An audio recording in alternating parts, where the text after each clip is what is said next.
rekan-rekan sekalian, bacaan kita saat ini dari Yeremia 31 ayat 27 hingga ayat 34 di bawah tema janji Allah bagi setiap keluarga. Kekasih Tuhan sekalian, kalau kita ngomong tentang janji, saya kira dalam kehidupan kita setiap hari kita semua pernah berjanji. Kita semua pernah menjanjikan sesuatu kepada seseorang, kepada orang lain. Dalam kehidupan sehari-hari kita juga pernah menjadi orang yang menerima janji atau yang dijanjikan sesuatu. Suami berjanji kepada istri, istri berjanji kepada suami, orang tua berjanji kepada anak-anak, anak-anak berjanji kepada orang tua, sahabat berjanji kepada seorang sahabatnya, dan seterusnya. Sekali lagi dalam kehidupan kita, soal janji itu adalah soal yang biasa. Pertanyaannya, apakah kita pernah menyadari bahwa ketika kita berjanji, kita juga pernah mengingkar janji? Pernahkah setelah ucap janji, kemudian kita mengingkar atau melupakan janji? Saya kira sering. Kita sering lupa pada janji-janji kita. Ada banyak suami lupa pada janji kepada istri, ada banyak istri lupa pada janjinya kepada suami. Bahkan janji yang diucapkan di hadapan Tuhan juga kadang kita lupa. Kita ingkar karena berbagai alasan. Ada orang tua yang lupa terhadap janji terhadap anak-anaknya. Begitu juga ada anak-anak yang lupa pada janji kepada orang tuanya, dan seterusnya. Bahkan dalam kehidupan sebagai orang-orang percaya pun kita pernah berjanji dan mengucapkan janji. Janji sebagai anggota SIDI misalnya, janji sebagai orang tua yang bawa anak-anak datang untuk menerima sakramen baptisan, janji sebagai pendeta, penatua, diaken, dan pengajar misalnya, janji sebagai orang-orang percaya kepada Tuhan. Kita seringkali mengingkari. Sadar atau tidak, sekali lagi kita seringkali mengingkari janji-janji kita. Tetapi ketika kita mengingkari janji kita kepada seseorang, bahkan kepada Tuhan, kita kemudian bilang sebagai alasan untuk membenarkan diri. Maklumlah manusia, namanya juga manusia, tidak lepas dari lupa. Atau kadang-kadang kita bermaklum faktor U, suka pala 4, suka pala 5, dan seterusnya. Untuk apa? Untuk membenarkan diri, untuk membenarkan apa yang kita lakukan, walaupun kita tahu bahwa kita telah mengingkari sesuatu yang kita ucapkan sebagai janji kita kepada orang lain, kepada seseorang, ataupun bahkan kepada Tuhan. Karena itu kadang-kadang ada orang yang kemudian disebut sebagai orang yang tukang omong kosong. Sudah minta maaf, bilang tidak akan ulang lagi, tapi dia bilang lagi.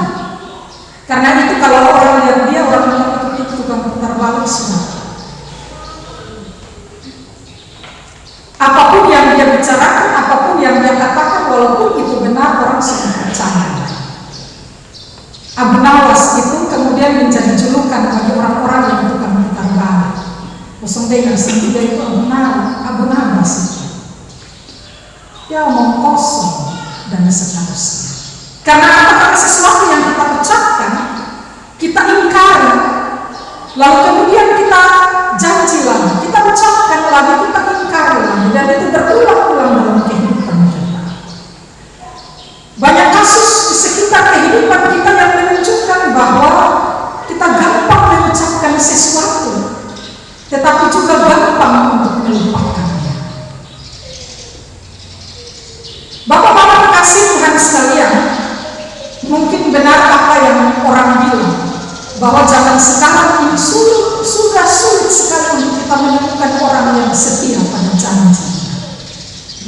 Karena itu kalau kemudian kita lihat ada orang yang terima telepon sembunyi-sembunyi, ini tanda Yesus mulai ingkar janji. Jangan sampai.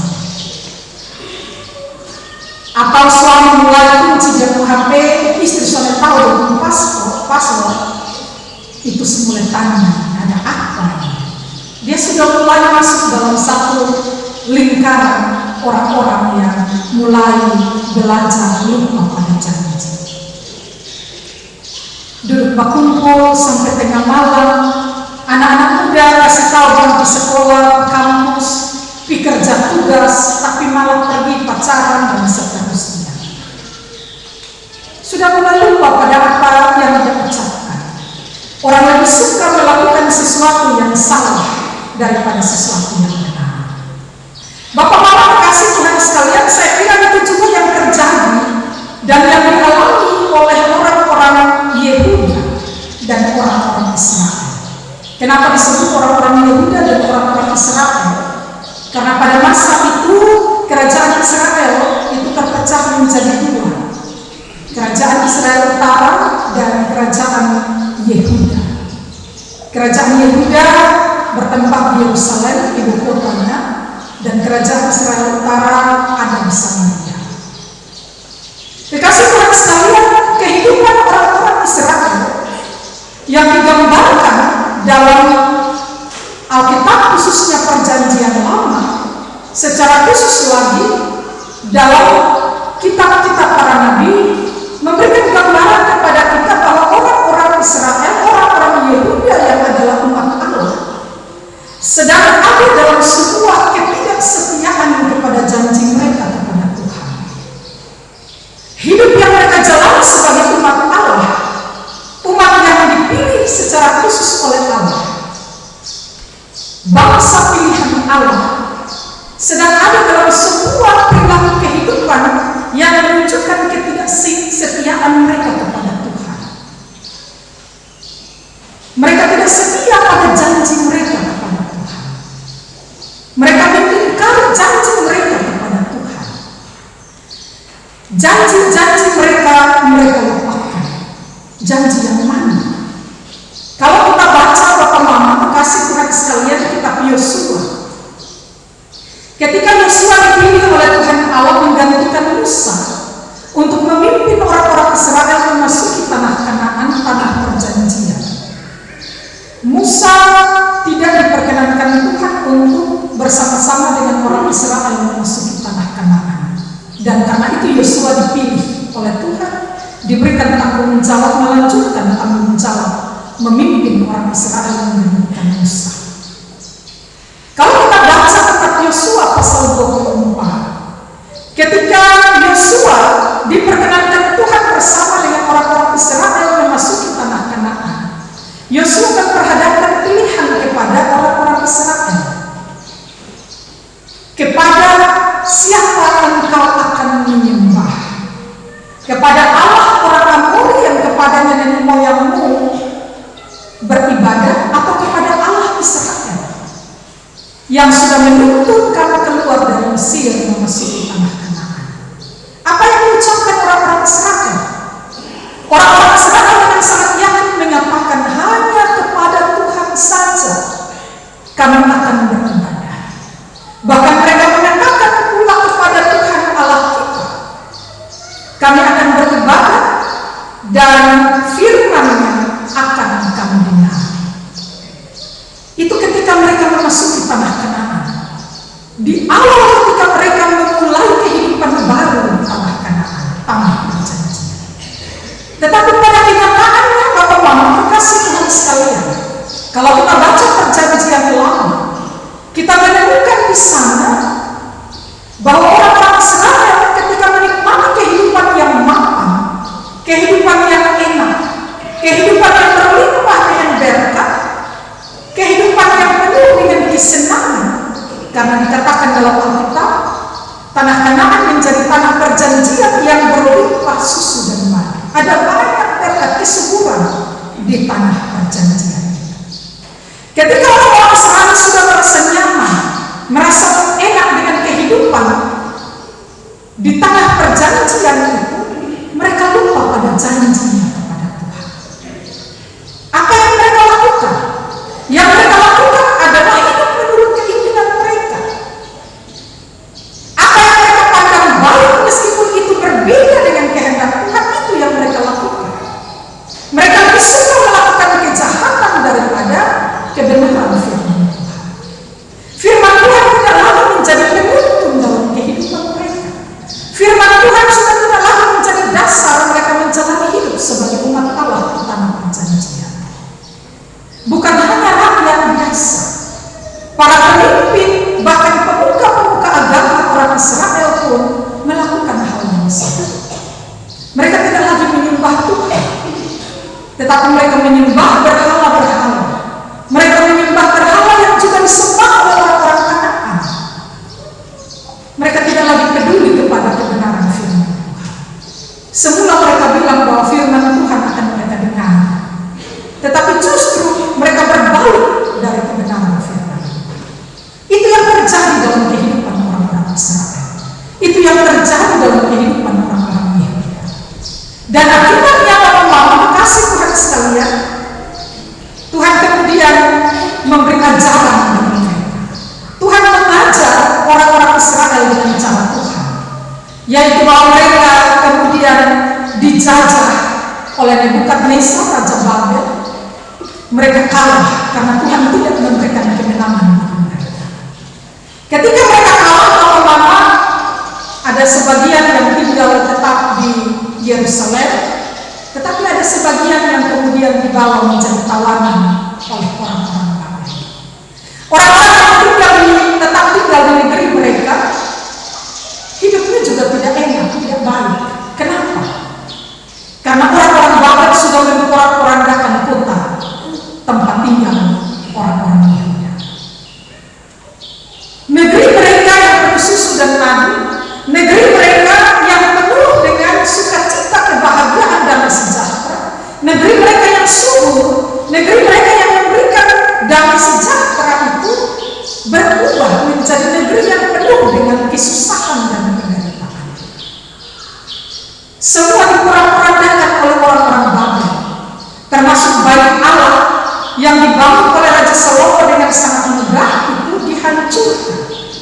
Bait Allah yang menjadi kebanggaan orang-orang Israel itu dihancurkan.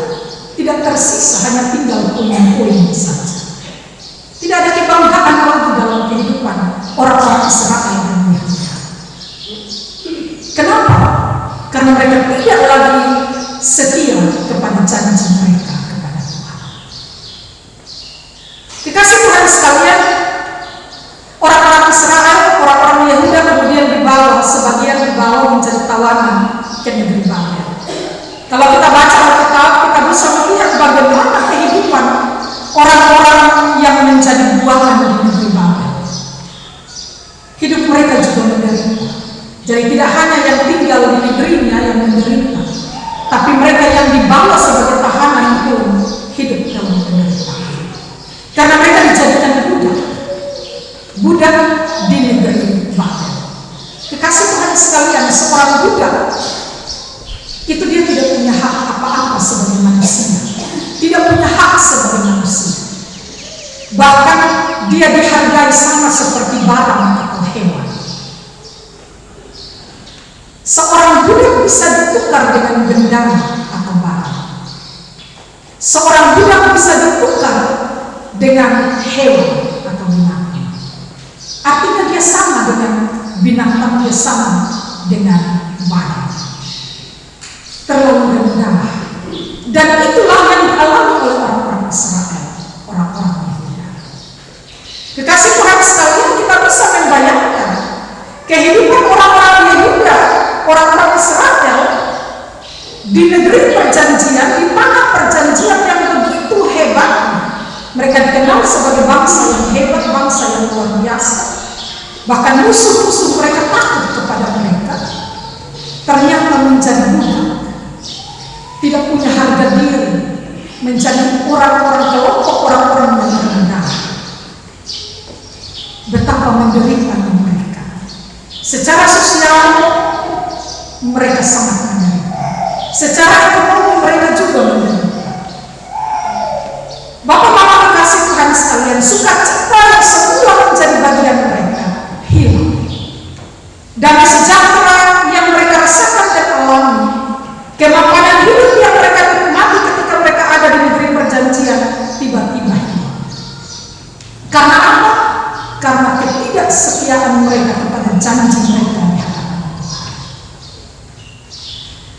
Kekasih Tuhan sekalian, yang sangat miris adalah bahwa ketika Tuhan Allah bilang kepada orang-orang yang ada dalam penderitaan, bahwa mereka akan mengalami penderitaan itu selama 70 tahun. Lewat Nabi Yeremia, Tuhan Allah menyampaikan itu. Kalau kita baca Yeremia pasal 25, kita bisa menemukan 70 tahun penderitaan itu akan mereka alami. Menderita 1 tahun saja sangat luar biasa, apalagi 70 tahun. Generasi ke generasi mengalami penderitaan yang sama.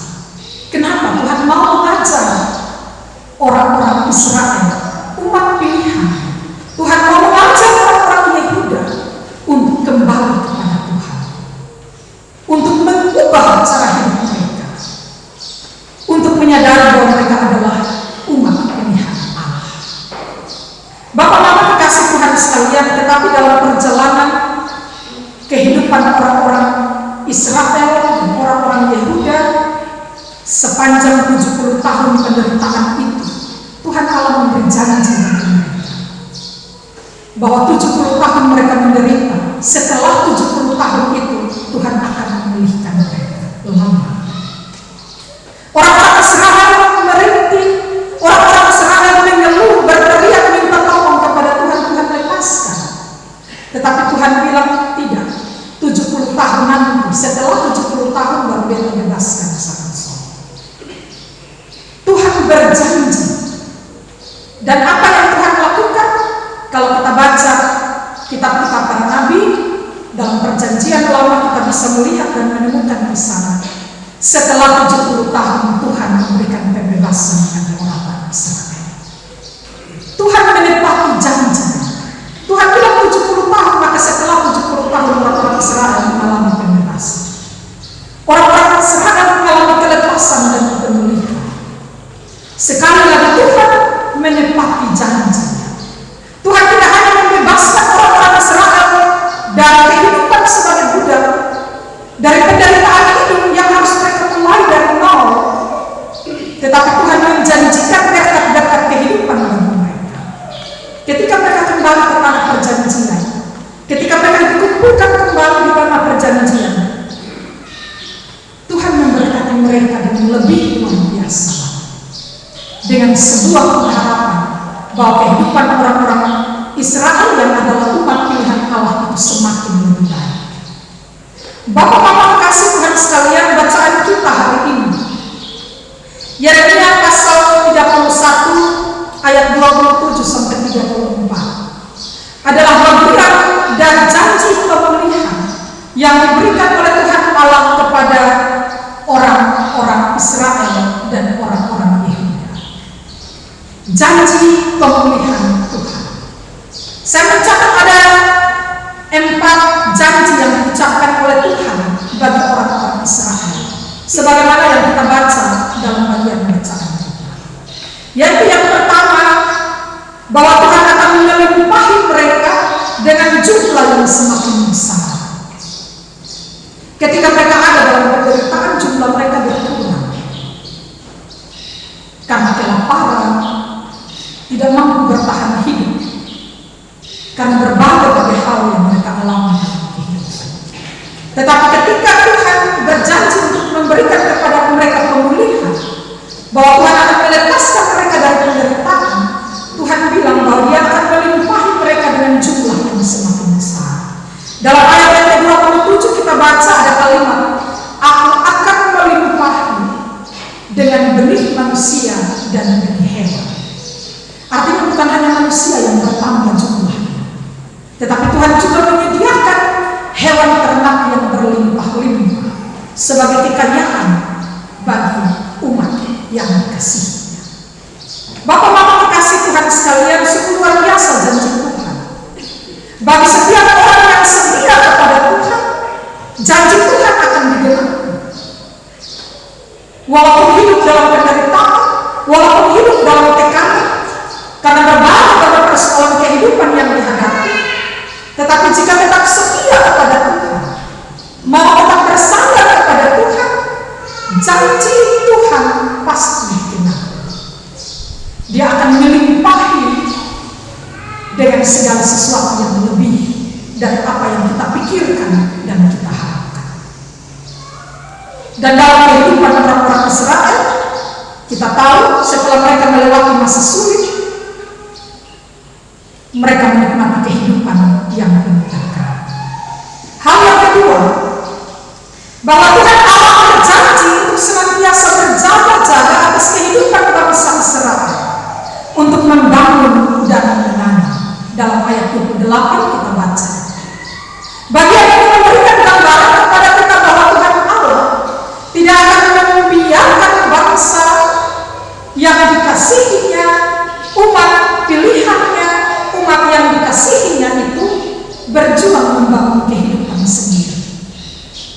Setelah mengalami penderitaan sepanjang 70 tahun, lalu kembali ke negeri mereka, Tuhan Allah berjanji Dia tidak akan membiarkan mereka membangun kehidupan sendiri. Sebagaimana Tuhan Allah berjaga, merobohkan, menghancurkan, membiarkan negeri itu hancur, membiarkan umat pilihan yang ada dalam penderitaan. Tuhan Allah berjanji bahwa seperti itu juga Tuhan akan menolong dan menyertai mereka. Tuhan akan membangun, Tuhan akan menanam, membuat mereka bertumbuh dengan luar biasa. Itu janji Tuhan. Janji yang memberikan pengharapan, janji yang memberikan keyakinan bahwa penderitaan ini pasti berlalu. Ketika Tuhan berjanji, kita diberikan keyakinan percaya bahwa apa yang kita alami ini akan berlalu. Bangsa Israel diberikan pengharapan oleh Tuhan supaya mereka tidak merasa takut menjalani kehidupan sepanjang 70 tahun, supaya mereka tidak kehilangan keyakinan percaya kepada Tuhan, supaya mereka tidak khawatir dan cemas, tetapi menjalani kehidupan mereka di tanah Babel dengan baik. Kalau kita baca pasal-pasal sebelum dari bacaan kita lihat di sana Tuhan Allah lewat Nabi Yeremia bilang kepada orang-orang Israel, terutama mereka yang ada di negeri Babel yang hidup sebagai budak di sana, supaya mereka menjalani kehidupan sebagaimana mestinya. Jalanilah dengan sukacita, walaupun sebagai seorang budak. Mereka disuruh mengambil istri, membangun rumah tangga, bekerja di kebun dan ladang. Apa yang bisa mereka kerjakan. Bahkan mereka diberikan tanggung jawab untuk menciptakan kesejahteraan dalam kota di mana mereka tinggal. Tuhan Allah bilang kepada orang-orang Israel bahwa Dia akan berjaga-jaga di sekitar kehidupan mereka. Karena itu hidup harus terus dijalani dengan sukacita. Jangan mengeluh karena penderitaan. Karena di ujung penderitaan itu ada jaminan, ada janji yang Tuhan sediakan. Sebuah kehidupan yang lebih baik. Kepada orang-orang Israel, sekali lagi Tuhan Allah meminta mereka untuk percaya. Bapak-bapak kekasih Tuhan sekalian, kalau kita ada dalam kekhawatiran, kecemasan, ketakutan yang berlebihan, kalau kita terus-menerus ada dalam pengeluhan karena situasi hidup yang sedang menimpa atau yang sedang kita alami, kita tidak bisa melakukan sesuatu yang baik dalam hidup. Tiap hari yang mengeluh tidak ada ucapan syukur. Dan Tuhan Allah meyakini orang-orang Israel yang hidup dalam pengeluhan. Tuhan Allah mau sepanjang 70 tahun penderitaan itu, mereka jalani dengan keyakinan percaya bahwa di dalam penderitaan itu ada kekuatan yang Tuhan kasih buat mereka, supaya mereka bisa menjadi berkat bagi orang-orang Babel, supaya mereka bisa menjadi teladan bagi orang-orang Babel, supaya mereka bisa menjadi orang-orang yang mendatangkan damai sejahtera dalam kehidupan bersama dengan orang-orang Babel. Bapak-bapak kasih Tuhan sekalian, kita belajar dari bagian ini untuk meyakini tentang janji Tuhan. Ketika Tuhan menyatakan bahwa Dia akan menyertai kita sampai kepada kesudahan zaman, Dia menyediakan waktu-waktu kehidupan yang baik bagi kita. Walaupun dalam kehidupan atau waktu-waktu kehidupan yang baik itu ada juga tantangan, ada juga penderitaan.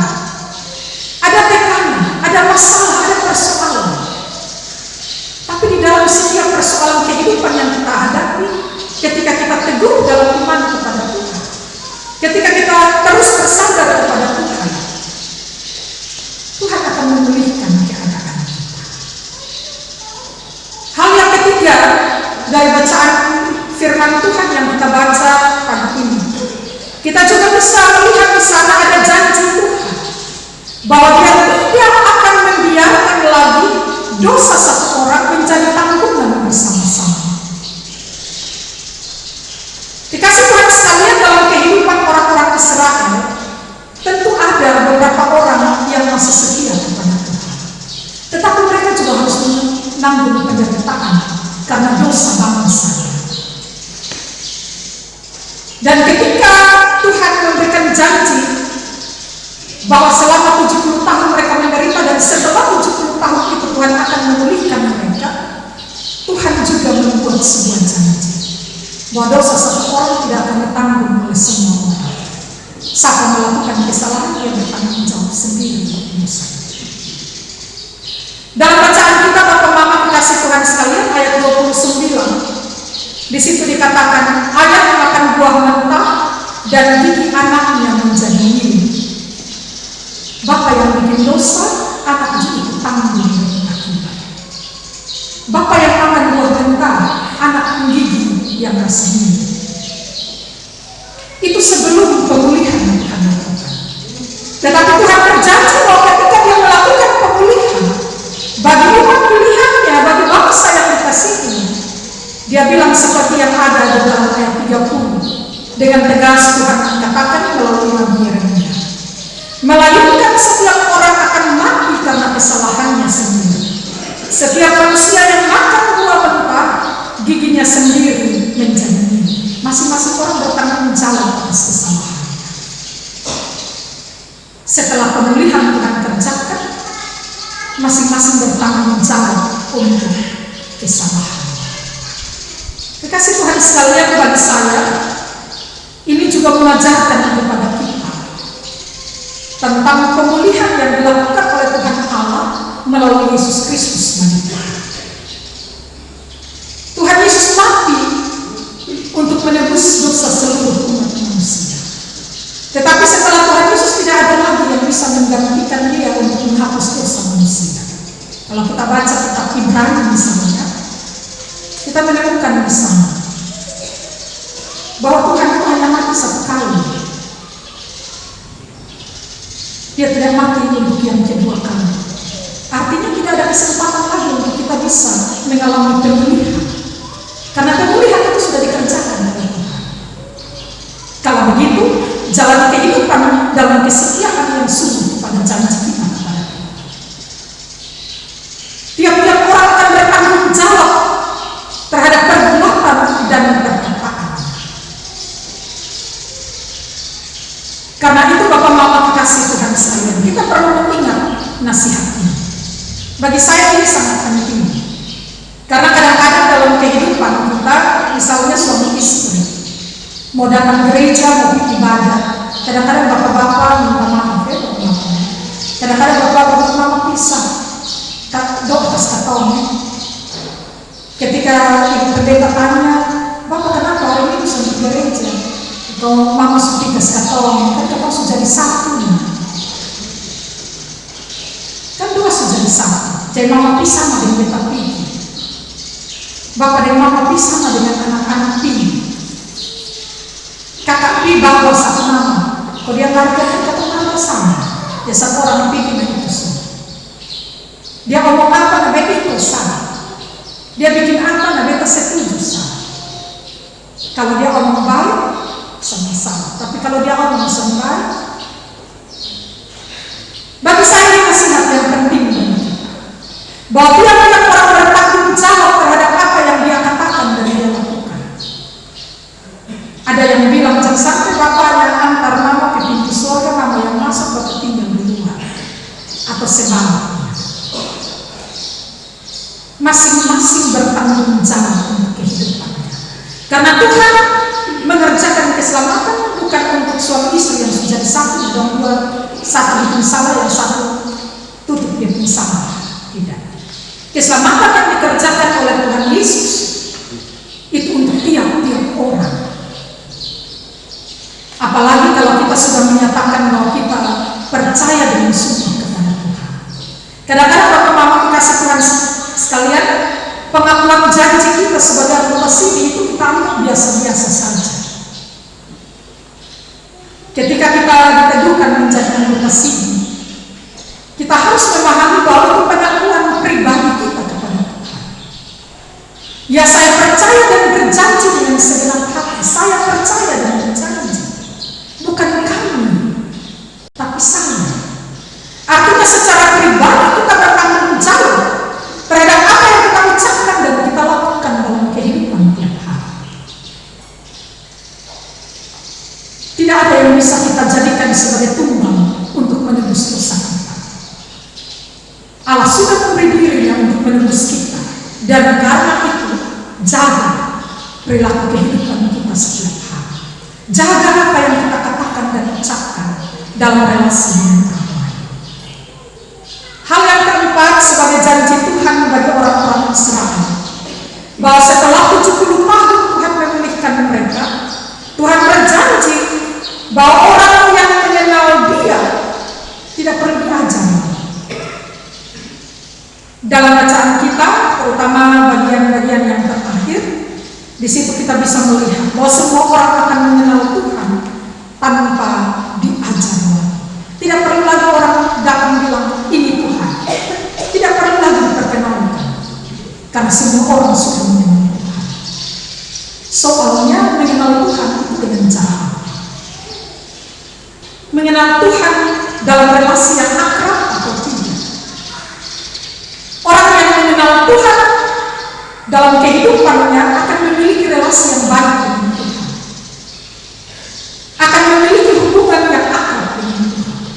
Kalau Tuhan Yesus bilang, kamu adalah sahabatku, Dia tidak menyebut kita hamba, tapi menyebut sahabat. Karena bagi Dia, seorang hamba tidak tahu apa yang tuannya perbuat, tapi seorang sahabat tahu apa yang dilakukan oleh sahabat. Kalau Tuhan Yesus sudah menyebut kita sebagai sahabat, itu berarti bahwa relasi kita, hubungan kita dengan Dia terlalu akrab, terlalu intim. Kalau kita mengenal Dia sebagai Tuhan, maka hubungan kita dengan Dia haruslah baik. Kita jaga relasi itu dengan baik. Apa yang Dia bilang, itu yang kita lakukan. Tuhan Yesus bilang, kalau kamu mengasihi Aku, lakukanlah perintah-perintahku. Kalau kamu mengasihi Aku, kamu menaati perintah-perintahku. Kalau kita mengenal Tuhan, kita tahu apa yang Dia mau dan apa yang Dia kehendaki kita lakukan dalam kehidupan kita setiap hari. Bapak Mama dikasih Tuhan sekalian, dari bagian ini saya kira kita belajar bahwa orang-orang yang telah dewasa dalam iman kepada Allah di dalam Kristus Yesus tidak perlu lagi diberitahu apa yang harus dilakukan dan apa yang tidak perlu dilakukan. Karena orang-orang yang mengenal Kristus, orang-orang yang telah dewasa dalam iman kepada Kristus, itu tahu mana yang baik dan mana yang tidak baik. Saya perlu lagi bilang jangan di situ, karena di situ ada jurang. Dia tahu ada jurang di situ. Dan Tuhan bilang kepada orang-orang Israel, orang-orang Yehuda, umat pilihannya, bahwa setelah pemulihan yang dikerjakan, setelah 70 tahun penderitaan mereka alami, maka mereka akan mengenal Dia dengan sungguh, tanpa diberitahu.